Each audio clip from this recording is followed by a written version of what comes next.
자, 우리 한번 인사 나눠보겠습니다. 얼굴 좀 한번 펴시고요. 네, 펴시고 한번 미소 지으면서 메리 크리스마스.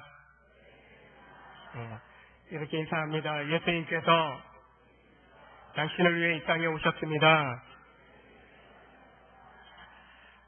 구원의 주로 오신 예수님만을 경배하시는 우리 모든 믿음의 성도들 되시길 주의 이름으로 축원합니다.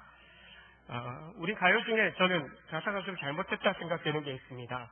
별이 쏟아지는 해변으로 가요. 이렇게 노래하는데 솔직히 제가 바닷가에서 자랐기 때문에 해변에서 별이 쏟아지는 것을 그렇게 본 적이 없어요. 너무 밝아서 잘 안 보여요. 별을 보려면 산으로 가야 됩니다. 산으로. 산으로. 별을 관측하는 그런 곳이 다 산에 있어요. 산에.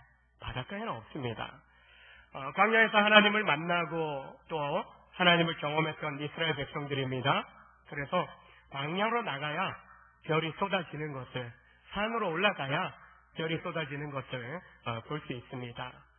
예수께서 아기 예수로 이 땅 가운데 임하실 때 광야에 있었던 사람들이 별을 통해서 예수님을 맞이할 수 있었던 것을 보게 됩니다. 동방의 박사들이 그러하고요. 들에서 양을 치던 목자들이 그러했습니다. 동방의 박사들은 별을 천문학을 연구하던 학자들이었습니다. 목자들은 빈들에서 양을 돌보면서 밤하늘에 빛나는 별을 더 가까이 느끼며 바라보는 그런 일상의 삶 속에 살았던 사람들입니다. 그럼 무엇을 바라보느냐에 따라 그 바라보는 것을 따라서 우리는 살아가게 되어 있습니다. 그래서 인생은 바라봅니다. 그렇게 이야기합니다. 여러분 지난 한 해 동안 무엇을 바라보며 달려오셨습니까? 세상과 세상에 있는 그것을 의지하지 말고 그것 바라보지 말고 주님을 바라봐라. 주바라기 하라. 그렇게 성경은 우리 가운데 말씀해 주고 있습니다. 이제까지 세상 바라보았더라도 오늘 성탄절 이후로는요, 이 연말 연시에 주님 바라보는 이 시선을 좀 교정하는 그런 전환점이 되는 성탄절이 되시길 주의 이름으로 축원합니다. 요한계시록 22장 16절에서 나는 다윗의 뿌리요 광명한 새벽별이라 라고 주님이 말씀하십니다. 하늘에 수많은 별들이 있는데 그 모두를 합친 것보다도 더 귀하게 빛나는 별이 바로 예수 그리스도십니다. 본문의 동방의 박사들을 인도했던 별이 나옵니다. 마태복음 2장 2절에 보면 박사들이 이렇게 예루살렘에 들어가서 이야기합니다. 유대인의 왕으로 나신 이가 어디 계시냐? 우리가 동방에서 그의 별을 보고 그에게 경배하러 왔다라고 이야기합니다. 바벨론 지역에서부터 그들이 이 팔스타인 지역까지, 가나안 지역까지 오게 된 겁니다. 그 별을 관측하던 가운데 이것은 왕의 별이라는 겁니다.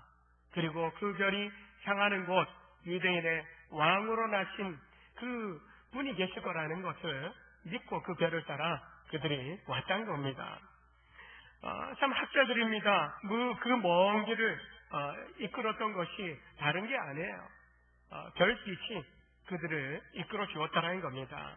하나님께서 왜 별을 통해서 그들을 인도하셨는지, 또 우리 삶 가운데 또 별이, 물론 이제 하늘의 별을 우리가 숭배하는 것은 아니지만 성경 속에서 별이 어떤 것을 의미하는지 우리가 함께 생각해 보기를 원합니다.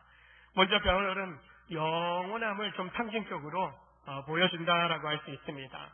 바로 영원히 변치 않으시는 하나님의 돌보심을 별을 통해서 우리는 깨달을 수 있다는 겁니다.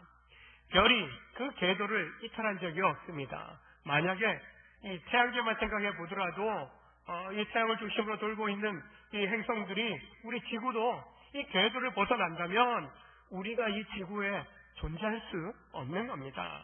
만약에 이 달도 이렇게 지구를 돌고 있고 또 태양을 함께 돌고 있는데 위성과 같은 역할을 하고 있는데 달이 없다면 저 작은 달 무슨 쓸모가 있어? 쓸모 많거든요. 쓸모 많아요. 없으면 안 되는 그런 놀란 역할을 하는 위성과 같은 그러한 행성이라고 할 수 있습니다.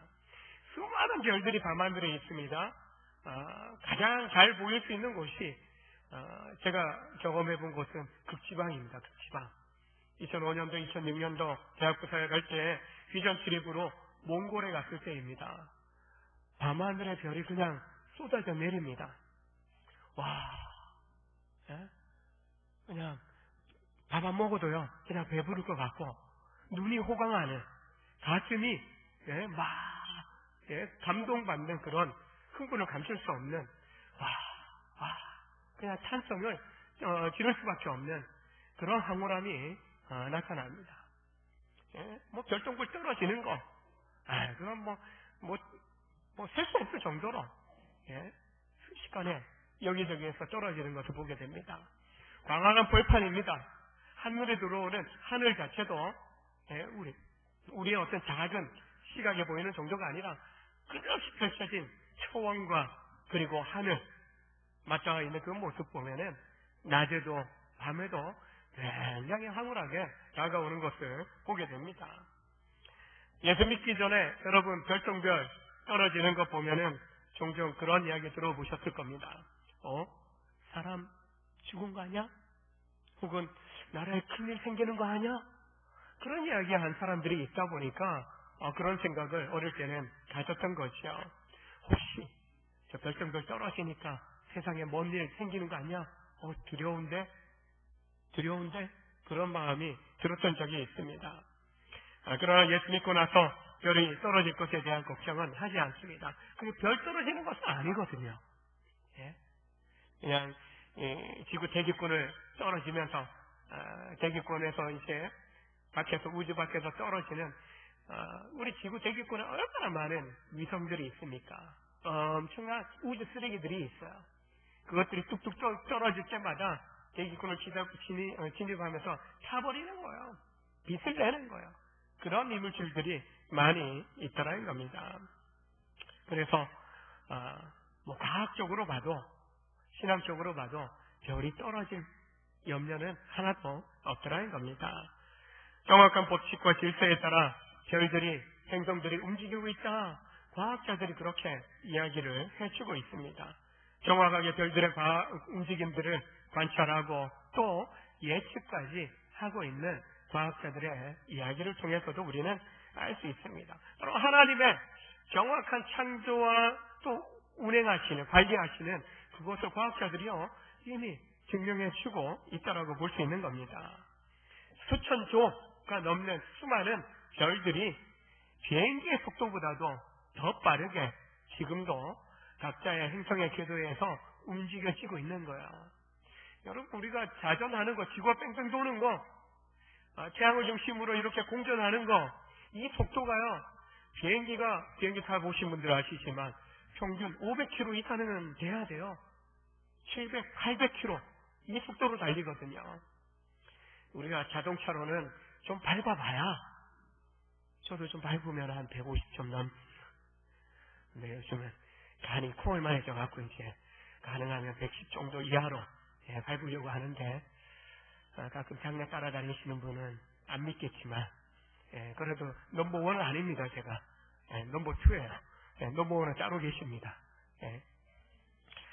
이처럼 수천 조가 넘는 이 행성들이, 별들이 우리의 비행기 속도보다도 더 빠르게 돌고 있는 거예요. 자기 궤도를 운행하고 있더라는 겁니다. 자신의 궤도를 정확하고 돌고 있기 때문에 어때요? 충돌하지 않습니다. 누가 관리하고 계십니까? 우리 하나님께서, 우주 만물을 창조하신 하나님께서 정확하게 창조의 질서대로 움직이고 운행하고 계시기 때문에 결코 이탈되는 일은 없다는 겁니다.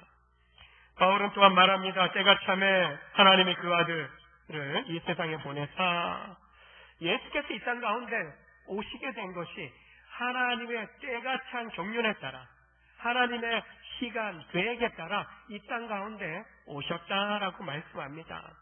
우주 만물의 창조와 운행을 주관하실 뿐만 아니라 인간의 구원 역사까지도 우리 하나님께서 주관하고 계신다라고 말씀합니다. 즉 구약의 역사가 다 누구를 가리킵니까? 예수 그리스도를 가리킵니다. 신약의 역사는 이미 오셨고 다시 오실 재림에 오실 주님을 향하여 또 말씀해 주고 있는 것을 보게 됩니다. 성경의 초점은 오직 예수 그리스도를 향해 있더라는 겁니다. 바로 그분이 오시고 또 다시 오실 것에 대한 약속들로 가득 차 있는 것이 성경이다라고 할 수 있습니다. 미가서 5장 2절에 보면 미가 선지자는 예수님 오시기 전에 700년 전에 하나님의 말씀을 대언했던 선지자입니다. 5장 2절을 보면 베들레헴 에브라다야 너는 유다 족속 중에 작을지라도 이스라엘을 다스릴 자가 내게서 내게로 나올 것이라 그의 근본은 산고의 영원에 있느니라. 정확하게 700년 전의 선지자가요 예수님의 베들레헴 탄생에 대해서 예언해 주고 있고요. 예수님 또한 그대로 베들레헴에서 태어나신 것을 보게 됩니다. 당시 육신의 부모인 요셉과 마리아는 어디에서 살고 있었습니까? 나사렛에서 살고 있었습니다. 나사렛. 근데 로마 황제 아우구스토의 호적령, 심령이 내려졌어요. 모든 식민지 백성들은 자기 고향에 가서 호적해라. 예? 징집해야 돼요. 세금 걷어야 돼요. 예? 더 식민지 백성을 착취하기 위해서 호적령이 내려졌어요. 요셉은 다윗의 집안의 사람이에요. 다윗의 집안은 베들레헴이에요. 유대 땅 베들레헴으로 가야 돼요. 바로 로마 황제의 칙령 하나를 움직이시면서까지 바로 하나님은 미가의 그 예언대로 구세주로 오시는 예수께서 바로 베들레헴, 유대 땅 베들레헴에서 태어나게 하신 것을 보게 됩니다. 세상 권력의 흐름조차도 하나님의 섭리 가운데 있다라는 것을 성경은 우리에게 확실하게 보여주고 있는 것입니다. 특별히 마태복음은 이 예언의 메시지가 그들이 잘 알고 있는 메시지예요. 그렇기 때문에 예수께서 오신 것은 유대인의 왕으로 오신 예수 그리스도는 700년 전에 미가 선지자가 예언한 대로 오신 분이십니다라는 것을 확증해 주고 있는 것입니다. 하나님께서 동방의 박사들을 아기 예수께 보내셔서 예물을 드립니다. 황금과 유황과 몰약의 예물을 드립니다. 정말 귀하고 값비싼 예물 드립니다. 이 예물이 언제 쓰입니까? 헤롯 왕이 이 동방의 박사들이 유대인의 왕으로 나신 아기를 경배하고 이제 돌아와서 자기에게 알려줄 줄 알았거든요. 근데 천사를 통해서 가지 마라, 딴 길로 가라. 그래서 헤롯이 2살 밑으로 다 죽이는, 아이들을 살려가는 일이 벌어집니다. 자기 자식도 죽인 사람입니다. 그리고 유대인의 왕으로 나셨다라는 그 예언의 메시지까지 들은 터라 그가 두려운 거예요. 자기의 왕자를 지켜야 되는데 두려운 거예요. 그래서 2살배기 아이들을 다 죽이는 살육을 저지르게 되는데, 그때 천사를 통해서 요셉과 마리아와 아기 예수는 애굽으로 피어나가게 됩니다. 여러분, 이사하는데, 이민 가고 이주하는데 돈 필요합니다. 그때 뭐 씁니까? 황금과 유황과 몰약이 요긴하게 쓰여지게 된 것을 보게 됩니다. 성경에 등장하는 인물들, 사건들, 물질 하나까지도 결코 헛되이 기록된 것이 없습니다. 때로는 이것이 왜 이런 이야기가, 이런 사람은 왜 등장한 거야? 그렇게 생각할 수 있지만 그들 각자마다 하나님께서 주시고자 하는 교훈의 그런 등장인물로, 사건으로, 또한 물질의 그런 부분들이 다 하나님의 섭리하심의 방편으로 쓰여진 것을 보게 됩니다. 지금도 마찬가지입니다. 하나님의 구원의 계획과 섭리의 도구로 우리가 쓰여지고 있고, 이 지구촌의 나라들과 또 사람들의 모든 삶 또한 하나님의 뜻 가운데 움직여지게 되어 있습니다. 하나님 왜 이렇게 악을 허용하십니까? 이런 권세 잡은 자들이 악을 행하도록 버려두시는 겁니까? 하나님이 버려두시기보다, 조종하시기보다도요, 내버려 두시는 겁니다. 심판할 때까지 버려두시는 거예요. 그렇다고 그냥 버려두십니까? 복음의 메시지를 통해서 계속적으로 하나님의 사람들을 보내셔서 경고하셔요. 구약의 선지자들을 통해서 택한 백성을 향하여, 세상을 향하여 경고하고 구원의 메시지, 심판의 메시지를, 징계의 메시지를 전하셨던 것처럼 지금도 하나님은요, 계속적으로 말씀하고 있는 겁니다. 다행히 여러분과 저는요, 들은 사람 아닙니까? 말씀을 듣고요, 믿고 의지함으로 순종하여 하나님 앞에 나와 그래도 귀를 기울이고 마음 열고 그분을 향하여 살아가기로 결단하고 살고 있기 때문에 심판보다는 구원의 약속 속에 살고 있죠.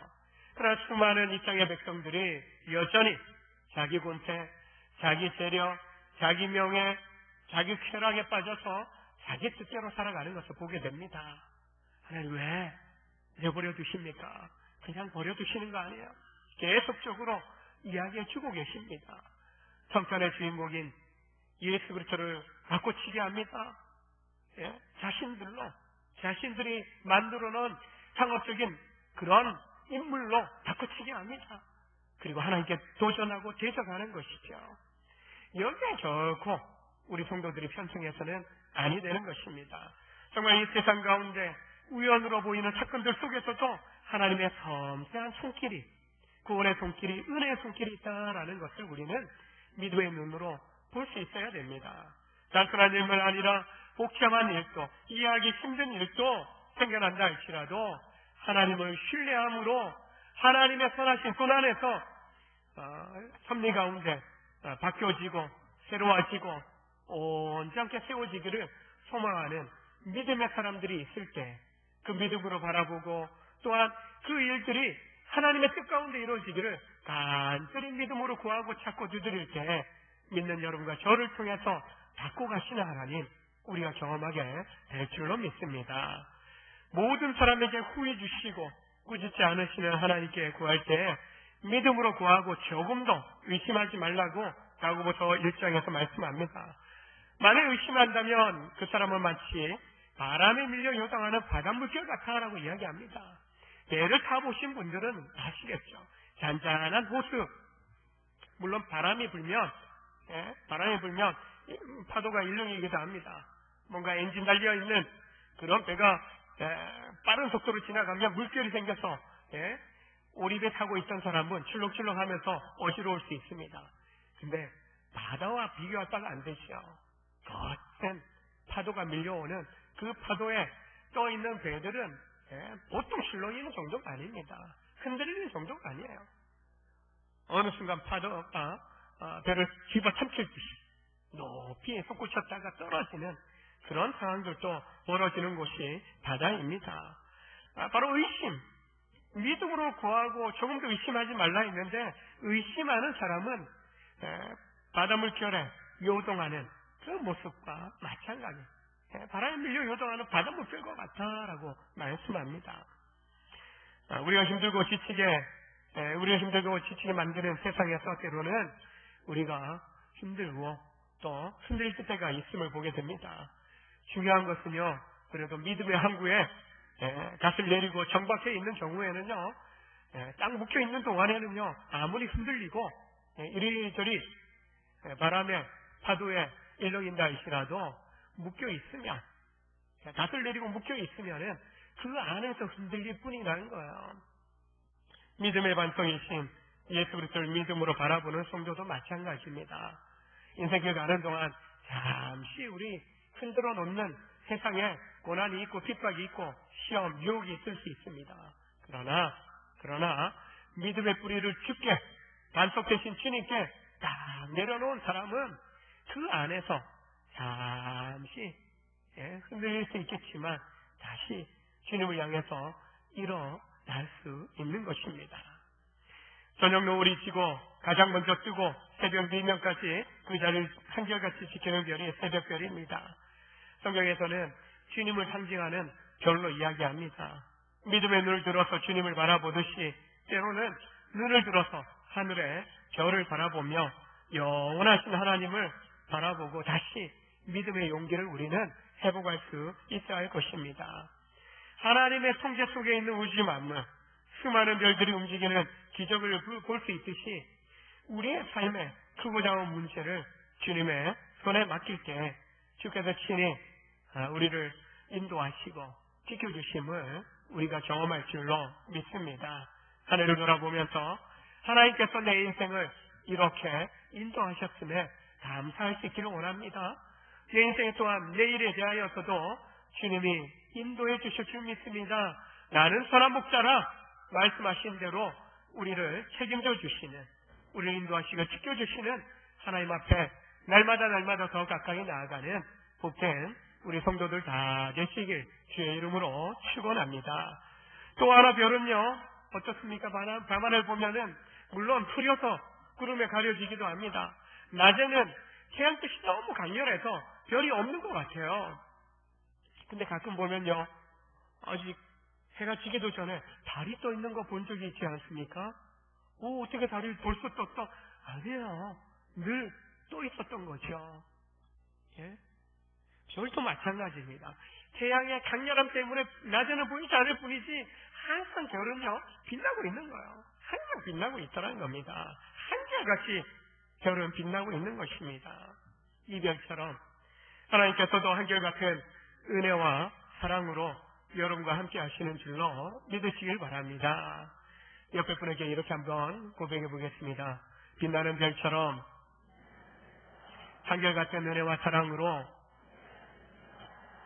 하나님께서 여러분과 함께 하십니다. 믿으십니까? 예. 별 볼 때마다 별이 빛나네. 하나님이 나를 또한 그런 사랑의 시선으로 저렇게 반짝반짝 윙크하듯이 나를 바라보고 계시네. 그렇게 생각하면 우울했던 마음도 여러분 좀 풀어지는, 참 두려웠던 마음도 녹아지는 그런 은혜를 우리가 경험하게 될 줄로 믿습니다. 동방의 박사들은 유대인이 아니었어요. 이스라엘 백성이 아니었습니다. 이방인, 저 바벨로니아, 이방 땅에서 온 이방인들이었습니다. 마태복음 5장에 보면 45절에 하나님이 그 해를 악인과 선인에게 비추시며 비를 의로운 자와 불의한 자에게 내려주십니다. 해를 비추시는데 우리 성도들만 햇빛이 따라갑니까? 예?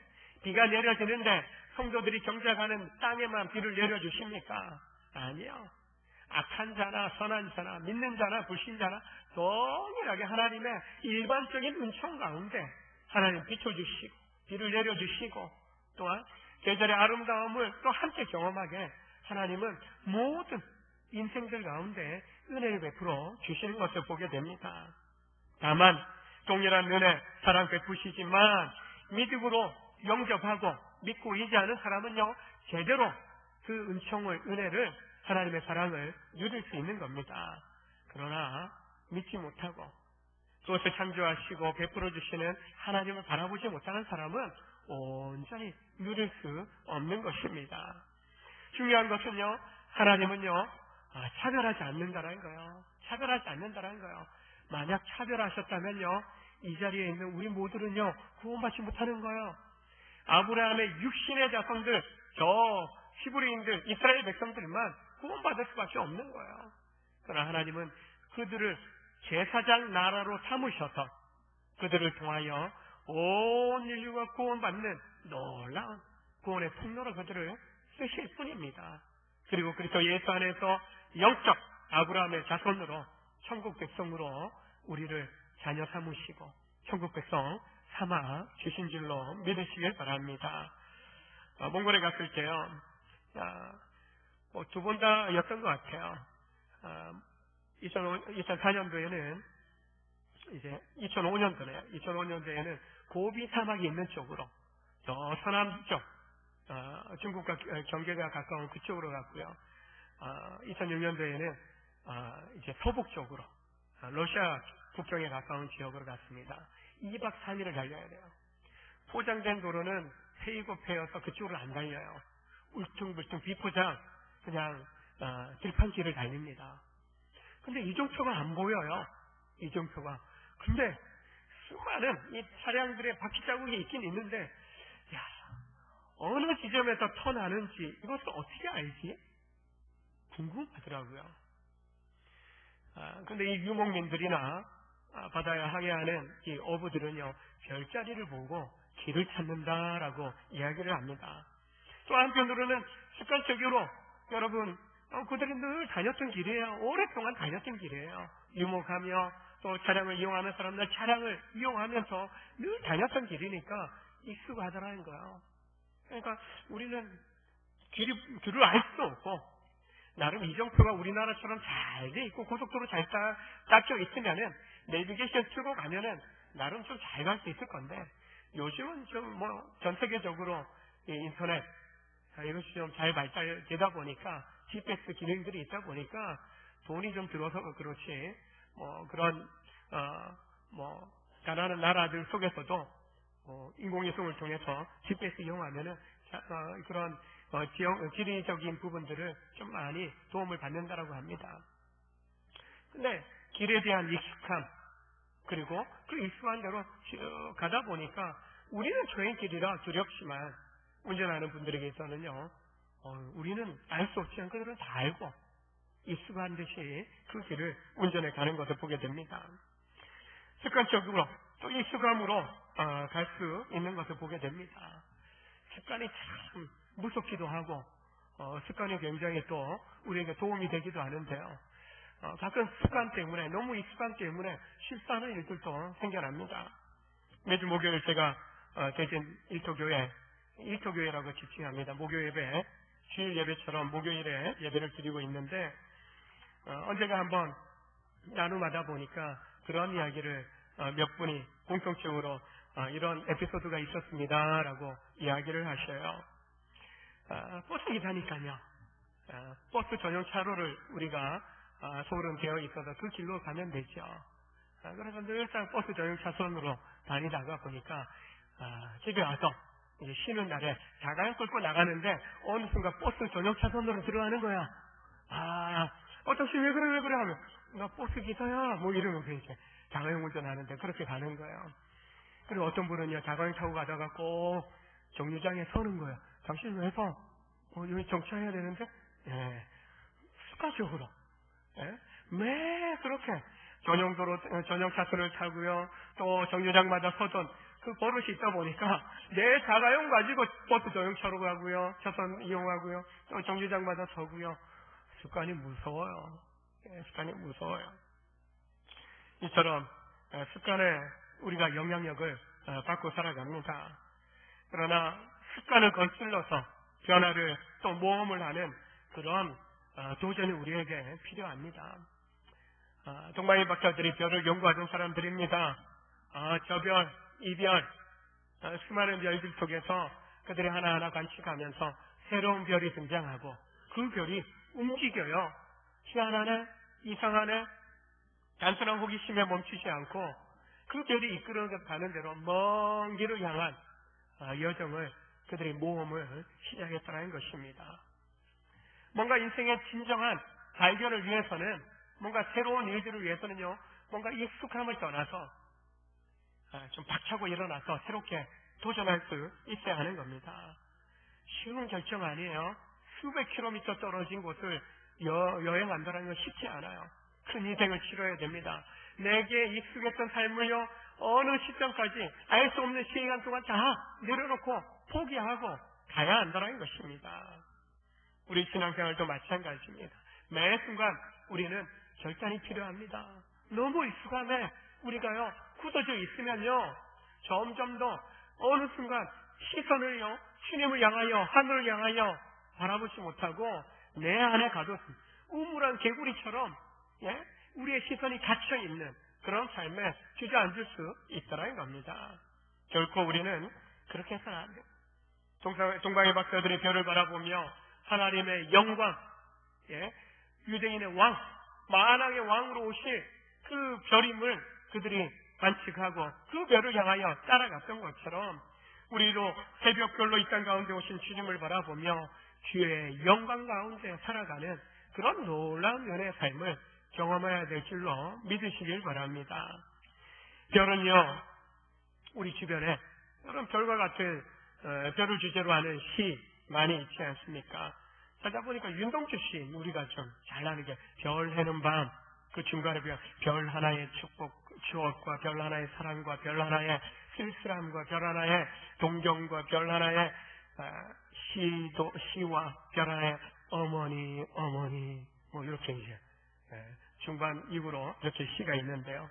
별 해는 밤, 하늘과 또 바람과 별과 시, 이 별과 관련된 시를 이 윤동주 시인이 많이 이렇게 이제 글을 적었더라고요. 공통적으로 보게 되면요, 사랑이라는 주제가 담겨져 있습니다. 사랑, 그리움이라는 의미들이 담겨져 있는 것을 보게 됩니다. 하늘의 별들 보면 우리 또한 그렇습니다. 하나님의 영원한 사랑, 하나님의 영원한 함께 하심들이 우리는 그 별 속에서 바로 새벽별로 이 땅 가운데 오신 내가 새벽별이다 우리 주님 말씀하신 것처럼 영원한 하늘 속에 떠있는 그 별을 바라볼 때마다 하나님의 사랑, 은혜를 우리는 기억할 수 있게 되는 것입니다. 밤하늘에 별을 세워보셨죠? 별 하나 별들 별세 잠이 안 오면 별 세워본다고 여름날에 그렇게 이야기하지 않습니까? 별만큼 하나님의 은혜도요 우리는 셀 수 없어요. 셀 수 없어요. 별 다 센 사람 어디 있습니까? 없어요. 그만큼 하나님의 사랑과 하나님의 은혜도 우리는 셀 수 없는 겁니다.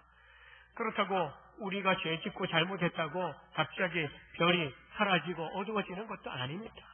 별을 바라보면 하나님은 여전히 내가 너를 사랑한다라고 하는 그런 음성을 또한 감동을 우리가 들을 수 있게 되는 것입니다.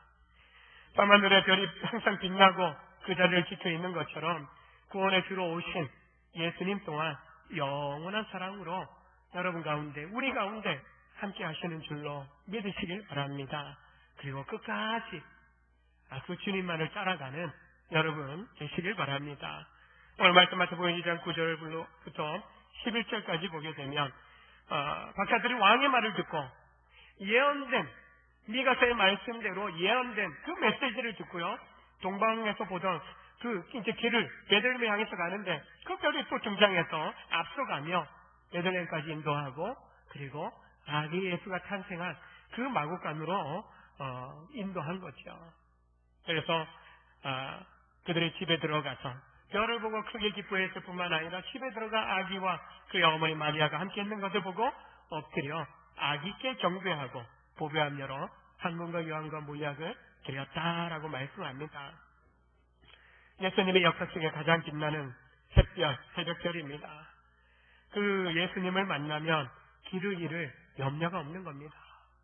주님을 만난 사람은요, 우리의 남은 인생을 살아가는데 방향 잃을 수 없는 겁니다. 왜요? 그분 바라보면 돼요. 어떻게 해야 될지 모르겠어요. 그분 향한 시선을 놓쳐버렸기 때문에 방향을 잃어버리는 겁니다. 우리는 주님을 바라보며 따라가기로 믿음의 고백을 한 사람들입니다. 내가 곧 길이요 진리요 생명이니 나로 말미암지 않고는 아버지께로 올 자가 없다. 예수님이 길이 되시는 겁니다. 오직 예수님만이 우리를 구원하시고 예수님을 붙잡고 길을 갈 때 우리는 당황하지 않고 길을 잃지 않게 되는 겁니다. 동방의 박사들이 하늘의 별을 따라가다가 영원히 빛나는 바로 새벽별 되시는 예수님을 만나게 된 겁니다. 사랑하는 여러분은 이미 예수님을 만났습니다. 이제 오직 예수님만 바라보며 따라가기만 하면 되는 것입니다.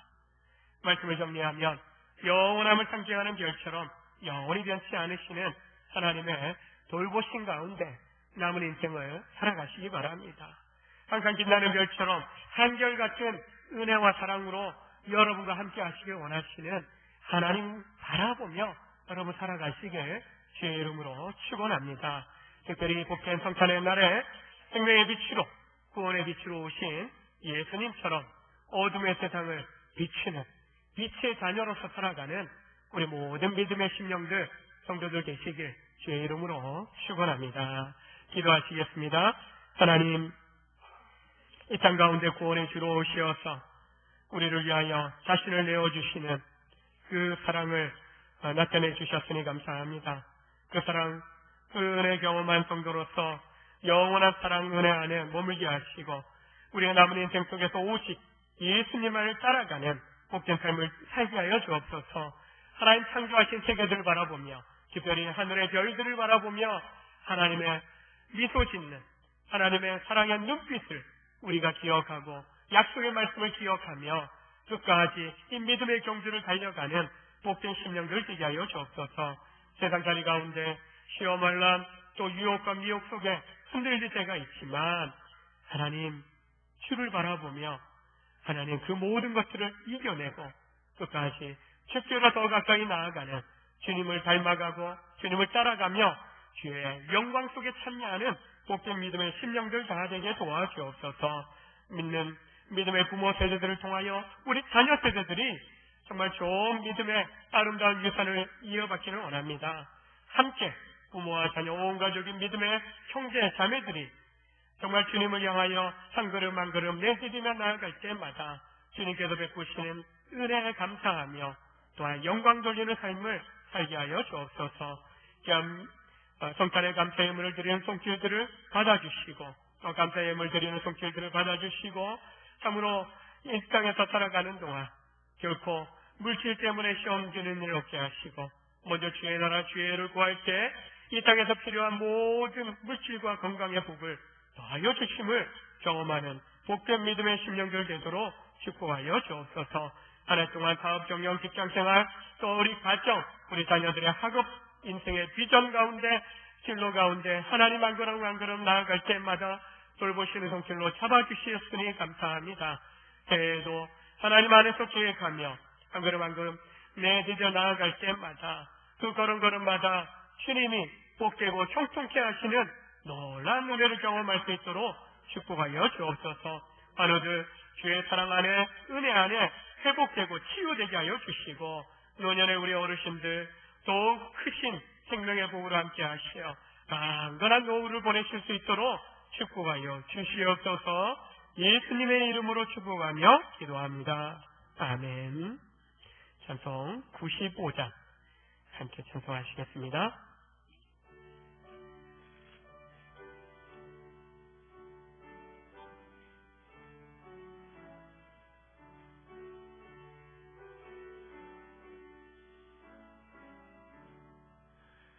나의 기쁨 나의 소망 되시며 나의 생명이 되신 주 밤낮불로도 찬송을 드려도 늘 아시아의 뿐일세 나의 사모하는 떠나 목자니 오늘 쏟아을 동산에 양의 무리와 늘 함께 하셔서 기쁨을 함께 하실까. 길도 없이 곳이 넓은 길에서 밝힌 못 찾아 애쓰며 예를 저리로 대면이 내 모양 저원수 조롱하도다.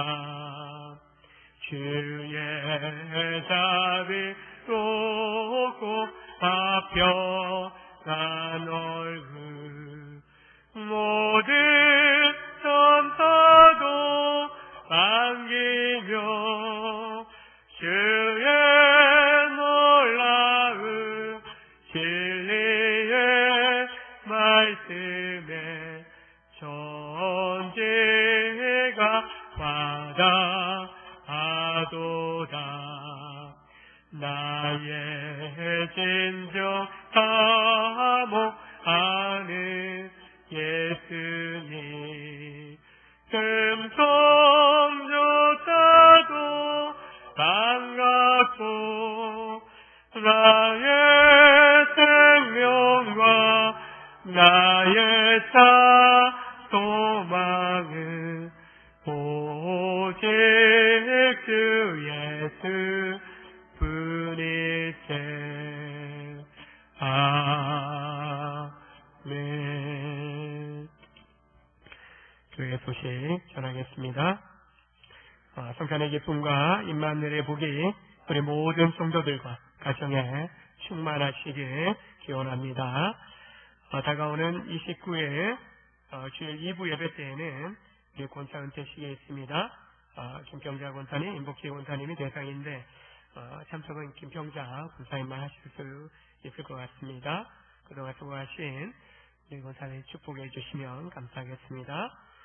오후 찬양 예배 시에는 주일학교 유치부, 유초등부, 중고등부 수료 예배로 함께 드리겠습니다. 30일에 이제 마지막 2019년 마지막 날 오후 이제 밤 11시부터 1월 1일 오전 1시까지 송구영신 행사 또 예배로 함께 드리도록 하겠습니다. 30일부터 딱 3주간입니다.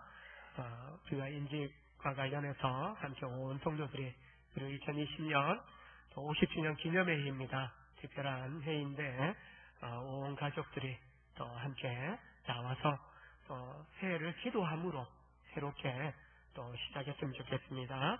신년 특별 새벽 기도회는 내년 초에는 12월 30일부터 시작해서 3주간 21일간 진행하게 됩니다. 2층에서 이렇게 진행하게 됩니다. 함께 참여하셔서 또 하나님 주시는 은혜 소망하고 또 새로운 소망들을 잘 간직했으면 좋겠습니다. 오늘 주일에 또 간구하겠지만 송구영신 예배 행사 때 우리가 또 50주년 맞이하면서 타임캡슐 이렇게 또 하나님 앞에 소원의 기도 그리고 한 5년 정도 2020년부터 2025년까지 한 버킷리스트 내가 정말 하나님 안에서 꼭 이루기를 원하는 그런 계획 소망들을 또 적는 그런 시간이 있습니다. 그래서 그걸 캡슐통에 넣어서 이렇게 또 함께 우리가 한 5년 정도 이렇게 보관하고자 합니다. 그래서 여러분 좀 기도하시면서 다음 주 31일 오실 때에는 여러분 좀 메모해 오셔요. 적을 것.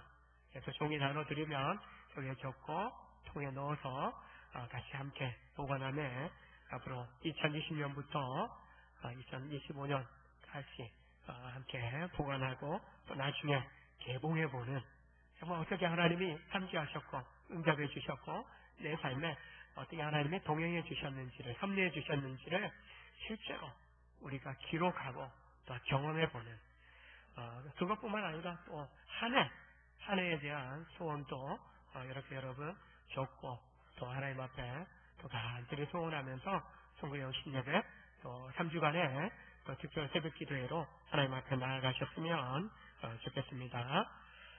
오늘 수요 예배는 성탄 축하 예배로 대신하고요. 금요 기도회 있습니다. 여전대 연합 찬양대 이렇게 특송 준비해 주시면 감사하겠습니다. 이제 다 함께 일어나셔서 찬송가 115장 1절만 함께 찬송 후에 축도하겠습니다.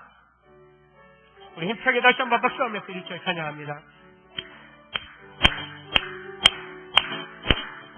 기쁘다 그주 오셨네 만백성 맞으라 성교해요 다 일어나 다 찬양하여라 다 찬양하여라 다 찬양하 1절만 다시 한번 기쁘다 그주 오셨네 만백성 맞으라 성교해요 다 일어나 다 찬양하여라 다 찬양하여라 다